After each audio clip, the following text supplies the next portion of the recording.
आणि आता बातमी हुडहुडी भरवणाऱ्या गुलाबी थंडीची। दिवाळीनंतर राज्यात थंडीचा जोर वाढत चाललेला आहे। आज निफाडमध्ये पारा 8.4 अंश सेल्सिअस वरती पोहोचलेला आहे। नाशिक नगरमध्ये थंडीचा सर्वाधिक जोर दिसून येतोय, तर इतर जिल्ह्यात देखील पारा वेगाने खाली घसरतोय। सगळीकडे धुक्याची चादर दिसून येते आणि उबदार कपड्यांसोबतच लोक शेकोटीचा आधार घेताना देखील दिसतायत। नाशिकला जाऊयात, आमचे प्रतिनिधी सागर वैद्य आता आपल्या सोबत आहेत। सागर, नाशिकात आज देखील अशीच गुलाबी थंडी बघायला मिळतेय?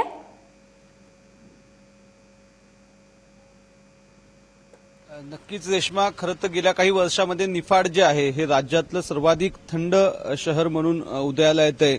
गेल्या वर्षी निफाडचा पारा जो आहे तापमानाचा तो तब्बल 2 ते 3 अंश सेल्सिअस पर्यंत घसरला होता। परंतु दरवर्षी जे तापमान डिसेंबरमध्ये खाली जाताना पाहायला मिळतो तापमान, ते मात्र यंदा आपल्याला नोव्हेंबरमध्येच पाहायला मिळतंय। दिवाळी संपल्यानंतरच लगोलग थंडीची जी काही लाट नाशिक जिल्ह्यामध्ये पसरली आहे ती आता शिगेला पोहोचली आहे। कारण गेले 2-3 दिवस सातत्याने 7 ते 8 अंश सेल्सिअसच्या दरम्यान नाशिकचं तापमान आहे। आणि विशेष म्हणजे तापमान जरी 7 ते 8 अंश असलं तरी सुद्धा थंड वारे वाहत आहेत, त्याच्यामुळे या थंडीमध्ये अधिक भर पडते। उशिरापर्यंत संपूर्ण शहर जे आहे ते निद्रिस्त असतं, लोक घरांमध्ये थांबतात किंवा उन्हाचा आसरा घेतात सूर्य उगवल्यावर, आणि उशिराने इथल्या बाजारपेठा सुरू होत आहेत। संपूर्ण जनजीवनावर या कडाक्याच्या थंडीचा परिणाम झालेला पाहायला मिळतोय। रस्ते संध्याकाळी लवकर निर्मनुष्य होतात आणि दिवस सुद्धा नागरिकांचा उशिरा सुरू होतो। दुसरीकडे जी थंडी पडायला सुरुवात झाली आहे त्याच्यामुळे शेतकरी वर्गामध्ये काहीसं चिंतेचं आणि काही ठिकाणी आनंदाचं वातावरण आहे।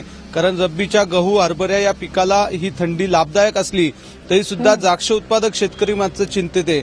कारण आधीच यावर्षी त्यांना कर्ज काढून आपल्या बागा उभ्या कराव्या लागलेल्या आहेत आणि त्याच्यामध्ये तापमान ज्या गतीनं खाली घसरतंय ते पाहता द्राक्षाची फुगवणी कमी होऊ शकते आणि त्याला रोगाचा प्रादुर्भाव होऊ शकतो। त्याच्यामुळे तीही एक चिंता शेतकऱ्यांना लागली आहे। खरं तर डिसेंबरचा एखाद 2 आठवडेच फक्त इतकी कडाक्याची थंडी पाहायला मिळते, ज्याच्यामध्ये द्राक्षाचं मोठं नुकसान होतं। परंतु यंदा नोव्हेंबर पासूनच ही कडाक्याची थंडी आहे तिने जोर धरलाय, त्याच्यामुळं आता द्राक्षाच्या बागेवरचा जो उत्पादन खर्च आहे तो वाढण्याची शक्यता आहे। रेश्मा, निश्चित सागर, धन्यवाद तू दिलेल्या या माहितीबद्दल। तेव्हा आतापासूनच थंडीचा कडाका जाणवायला बघायला मिळतोय। 4 किंवा 5 पेक्षाही अधिक शहरांमध्ये पारा 10 अंशांच्या खाली आलेला आहे। पुढे थंडीचा कहर कसा बघायला मिळेल तेच आता बघायचं आहे।